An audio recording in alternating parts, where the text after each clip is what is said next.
Welcome to the Weekly Dividend Recap for the week of March 17th, 2023. I'm Nick, host of the Dividend Growth Income channel. The Weekly Dividend Recap is a weekly news video series put out on Friday evenings to briefly sum up some of the latest news around your favorite dividend-paying stocks. If this is something you enjoy, please consider liking and subscribing to help us out in the algorithm to spread the amazingness that is dividend growth investing. And folks, I'm just a regular guy, not a financial advisor. This series should not be taken as financial advice, so let's just get into it. Week 11 of 2023 is now behind us. A full week has passed since the second largest banking crisis in U.S. history, and it still feels pretty crazy to say that. The S&P 500 is up over 2% over the last week, as many of the stocks that had dropped dramatically over the week before did see some recovery. However, the S&P 500 is still down 2% over the last month.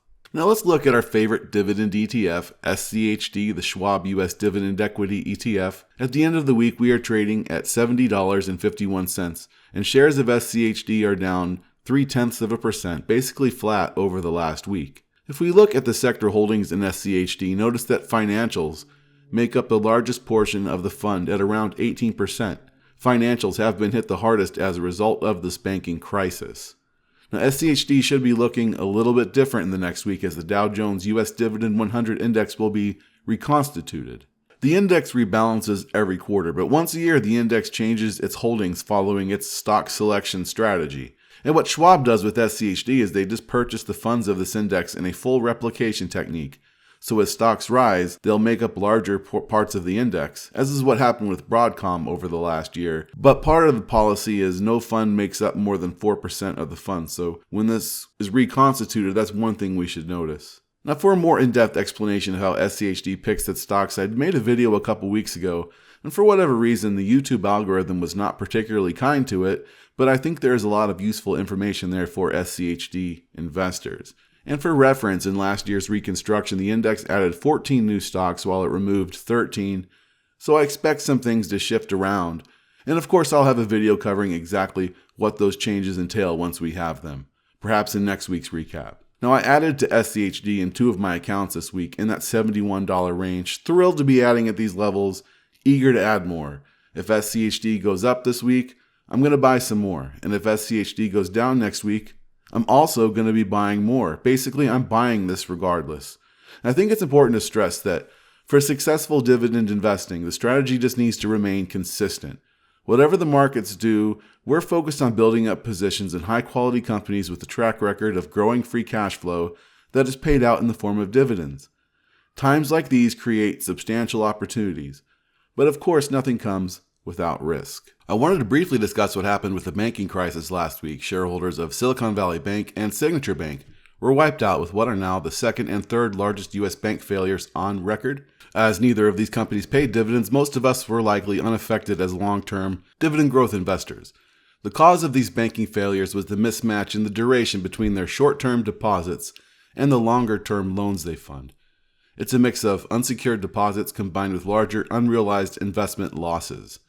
Now, when you deposit your money in the bank, you expect to be able to take it out as needed. But if you and I and everyone else went to their bank today to try to withdraw all of our money, it would create a problem, as the bank's business model relies on lending out the money customers deposit. Now, when SVBC announced it needed to raise capital on March 8th after locking in unrealized losses in their investments, this caused customers to freak out, and with large depositors attempting to withdraw all of their funds. 90% of deposits at SVB were uninsured, as the FDIC only guarantees up to $250,000. Now, Simply Safe Dividends this week did an analysis of all the banks and determined that out of all of them, this list of banks currently has the highest amount of risk, these regional banks. And I think at this time it's wise to avoid these regional banks due to the uncertainty and exposure to tougher regulations that are sure to be put in place with this latest Fed action. Banks like Ally Financial, Huntington, First Republic, Zion Bank. Now, there could be a lot of opportunity. Like I said, crisis creates opportunity, but these institutions have higher exposure to uninsured deposits and unrealized losses. And banks are really one of the trickiest kinds of institutions to understand as investors. Some prefer to avoid banks altogether. Investors in SVB probably wish they had. Now, I'll continue to keep tabs on the banking sector and what other unintended consequences may unfold. I did personally open a new position in a bank stock when it hit my buy price recently, and I'll share what stock that is in my next video. We have a dividend cut to report from Annaly, ticker NLY. This is a mortgage REIT that was an anticipated cut. They had been negatively affected by rising interest rates and were forced to cut their dividend by 26% to provide a manageable payout ratio. Look, the lesson here is don't be fooled by double-digit dividend yields. More often than not, it's not something you want to invest in. Total return has to be considered for any investor who is still building their portfolio and not living off income in retirement.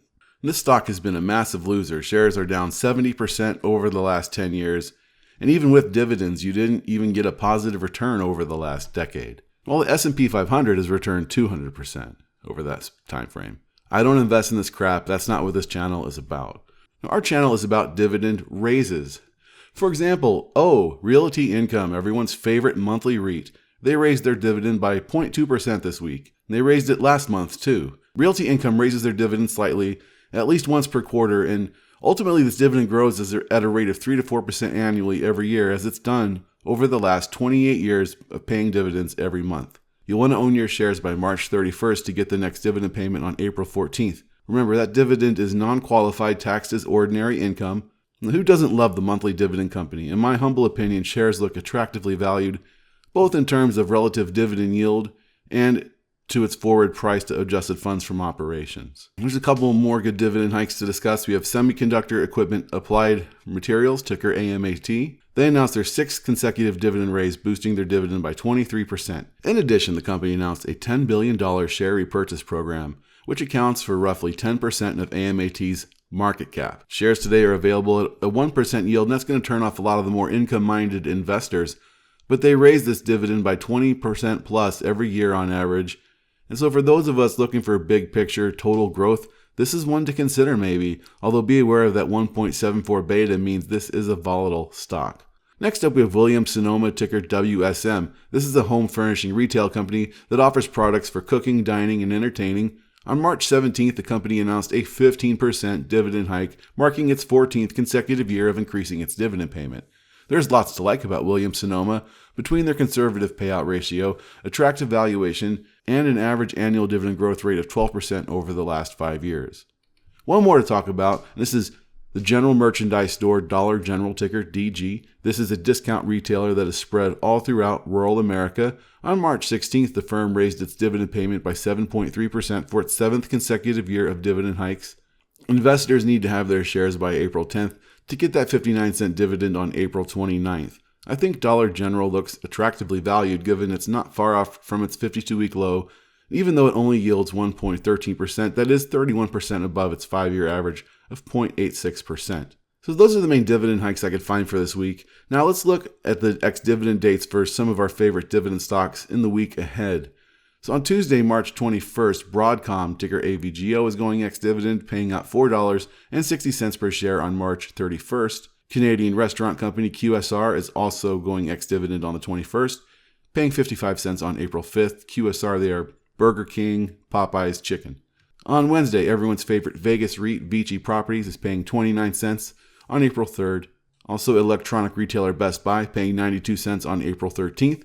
And Philip Morris International paying $1.27 per share on April 11th. On Thursday, March 23rd, 2 other tobacco companies go ex-dividend. We have British American Tobacco and Altria Group. Medtronic, ticker MDT, the medical device maker, they're also paying out 68 cents on April 14th.